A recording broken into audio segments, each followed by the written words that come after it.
Allez, salut les amis, samedi 5 avril, j'espère que vous allez bien et on va se faire un petit point marché ce matin avec Bitcoin qui est à 83 400 $, Ethereum 1810 $ et globalement, vous l'avez vu sur la semaine, on a l'ensemble des marchés qui a bien corrigé puisqu'on a notamment les actions américaines qui ont pas mal dérouillé sur la semaine, mais on a aussi des actions françaises qui ont bien corrigé et on a toujours ces fameux droits de douane qui continuent de faire peur au marché. Puisqu'on a un peu toutes les zones là qui commencent à s'y mettre, donc les États-Unis, la Chine qui leur répond, l'Europe qui répond aux États-Unis, et finalement, il y a un contexte qui n'est pas vraiment favorable et qui fait assez peur à l'ensemble des marchés. Mais vous allez voir, côté crypto, ça tient plutôt pas mal, et c'est même d'ailleurs un peu une surprise, parce que là, ces derniers mois, on avait vu les cryptos plutôt fébriles, et là, vous allez voir, je vais vous montrer 2-3 charts intéressantes, et vous allez voir qu'il y a quand même des éléments encourageants, et que peut-être enfin, cette fois, on a les cryptos qui vont réussir à mieux tenir par rapport au reste des marchés. Allez, comme d'habitude, si ce n'est pas encore fait, pensez à vous abonner, pensez bien sûr aussi à liker et à commenter dès maintenant cette vidéo pour soutenir la chaîne. Et pensez aussi à cliquer sur le lien Linktree en description et à aller sur le premier lien qui va vous donner accès au Discord privé et qui va aussi vous permettre d'accéder à plein de contenus exclusifs pour mettre toutes les chances de votre côté pour réussir cette année 2025.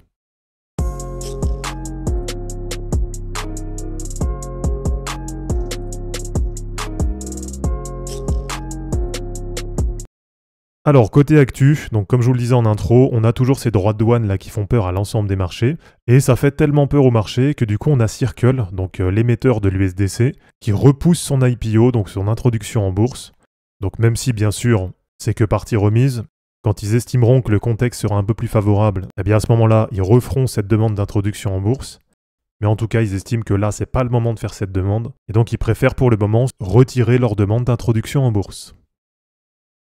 Alors du côté des performances sur la semaine, là il y a vraiment des très grosses corrections sur l'ensemble des marchés, avec déjà du côté des actions américaines, les 7 magnifiques qui ont beaucoup corrigé, puisqu'on a par exemple Microsoft qui a pris moins 7% sur la semaine, Google qui a pris moins 9%, Meta, Facebook qui prend quasiment moins 16% sur la semaine, Amazon moins 13,8%, Apple moins 15%, Nvidia moins 15,4%, et si je vous montre le prix sur Nvidia, voilà, elle commence à réapprocher la fameuse zone des 90, donc zone que je vous avais partagée comme étant une zone qui m'intéressait.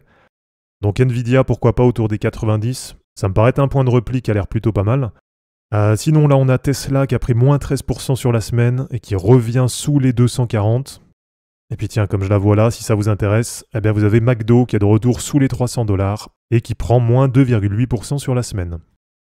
Alors du côté des actions françaises, c'est pareil. Là aussi il y a des grosses corrections. Avec la BNP qui prend moins 12,7%, avec AXA qui prend moins 6%, Hermès qui prend moins 7,6%, LVMH moins 9%, et on a même les 2 grosses actions préférées des Français qui prennent moins 11,5% pour Total et moins 12% pour Air Liquide. Donc là vraiment on n'a aucun marché qui résiste vraiment à la correction, mais du côté des cryptos, eh bien, si je vous montre les performances sur la semaine, eh bien finalement ça résiste plutôt pas mal par rapport au reste des marchés. Avec Bitcoin qui prend finalement que moins 1,2% sur la semaine, Ethereum moins 4,6%, et puis du côté des altcoins, XRP moins 3,6%, BNB moins 4%, et par contre du côté de Solana, là ça corrige un peu plus avec quasiment moins 7% sur la semaine, et un Sol qui revient autour des 120 $. Alors du côté graphique, du côté des cryptos, il y a très peu de changements par rapport aux dernières semaines, puisqu'on a Bitcoin qui arrive toujours malgré tout à rester dans son canal ascendant. Donc pour le moment, pas de changement par rapport aux dernières semaines. On a toujours les gros niveaux support qui arrivent à tenir. Donc pour le moment, on a toujours Bitcoin qui reste au-dessus de sa moyenne mobile 50 hebdomadaire. Et donc je le répète encore une fois, mais pour moi, cet appui sur la MM50 qu'on a vu sur la semaine du 10 mars, eh bien c'était probablement un point bas et probablement une bonne opportunité pour du long terme. Et du côté du market cap des cryptos, eh bien là c'est un petit peu la même chose, donc très peu de changements par rapport aux dernières semaines, avec là aussi toujours les gros niveaux support qui arrivent à tenir. Et donc du côté de la Total 1, on est aujourd'hui à 2640 milliards de $, et pour le moment ça reste toujours dans le canal descendant, avec on le voit sur la semaine un test du bas de canal, et une nouvelle fois on a le niveau support qui a réussi à tenir, et on a aussi toujours cette moyenne mobile 50 hebdo, qui là aussi continue à bien tenir. Du côté des altcoins de la Total 3, on est quasiment sur la même configuration, puisque là aussi c'est toujours dans le canal descendant. Donc pour le moment, en termes de dynamique, il n'y a pas de vrai changement par rapport aux dernières semaines. Et là aussi, on a la moyenne mobile 50 hebdomadaire qui a bien été retestée sur la semaine, et qui pour le moment continue à bien tenir en support. Alors, je vais vous montrer quelques charts qui sont plutôt encourageantes du côté des cryptos et qui montrent bien qu'on a les cryptos qui arrivent à mieux résister que les autres classes d'actifs, notamment que les actions américaines. Puisque là, si on prend par exemple Bitcoin face au Nasdaq, eh bien on voit que sur la semaine, il y a vraiment une belle remontée du côté de Bitcoin. Alors d'ailleurs, pour que ce soit plus clair, je vais vous mettre la charte inverse. Donc là, on voit bien que le Nasdaq face à Bitcoin, eh bien pour l'instant en hebdo, ça reste bien baissier.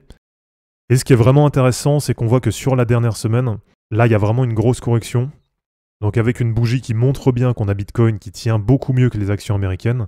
Et surtout, ce qui est intéressant, c'est qu'on n'est pas loin d'un nouvel ATH. Alors du coup, je vous remets voilà, la charte Bitcoin face au Nasdaq. Eh bien là, ce qui est intéressant, c'est qu'on n'est pas loin d'un nouvel ATH. Donc là, on n'est pas très loin des points hauts de fin 2024, début 2025. Et donc ça va être à suivre là sur les prochaines semaines. Puisque si on a un ATH sur la paire Bitcoin-Nasdaq, eh bien ça voudra quand même dire qu'on a les cryptos qui tiennent beaucoup mieux que les actions américaines. Et comme on le voit, ça marche vraiment par vague. Donc si on arrive à breaker ce niveau, donc à passer à peu près au-dessus des 5, là ce qui va être intéressant, ça va être derrière, pourquoi pas d'aller monter vers les 6, voire même peut-être pourquoi pas les 7 si on commence à avoir vraiment un retour de dynamique du côté des cryptos. Et puis l'autre charte qui est vraiment intéressante, et celle-là je vous l'ai partagée hier sur Twitter et sur Telegram, eh bien c'est du côté du dollar qui continue à bien corriger. Et là vraiment ce qui est intéressant, c'est que si on isole uniquement la moyenne mobile 200 hebdo, donc voilà, si je vous affiche uniquement la courbe en bleu, donc la moyenne mobile 200 hebdo, eh bien on voit qu'on a le dollar, le DXY, qui est de nouveau en test sur cette moyenne mobile 200. Donc on voit déjà que ça a quand même bien corrigé là depuis le mois de décembre, avec un dollar qui est passé d'à peu près 110 à 102,9 aujourd'hui. Donc c'est quand même déjà une bonne correction du côté du dollar. Et alors ce qui est encore plus intéressant, c'est que si on vient avoir ce break baissier de la moyenne mobile 200, qui clôture par exemple cette fin de semaine ou la semaine prochaine en dessous à peu près des 102,5, eh bien ce sera vraiment encourageant, puisque les deux dernières fois que c'était passé sous la MM200 hebdo, eh bien c'était déjà en août 2017, donc avec le break baissier de la MM200, et derrière le dollar qui avait continué à corriger jusqu'en fin d'année 2017.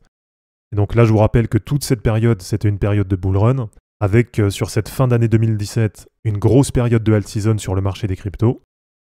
Et puis la dernière fois que c'est arrivé, eh bien c'était en juillet 2020.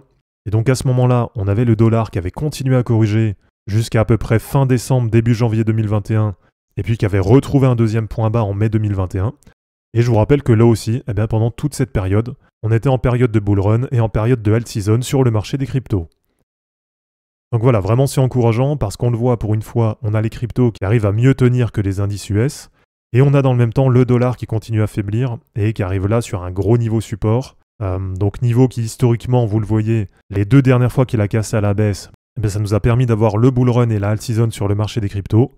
Donc voilà, dites-moi un peu ce que vous en pensez. En tout cas, perso, vous le savez, je suis toujours optimiste là sur le marché. Et je pense toujours que ça ira plus haut sur 2025 et que cette année, on aura des nouveaux ATH sur le marché des cryptos.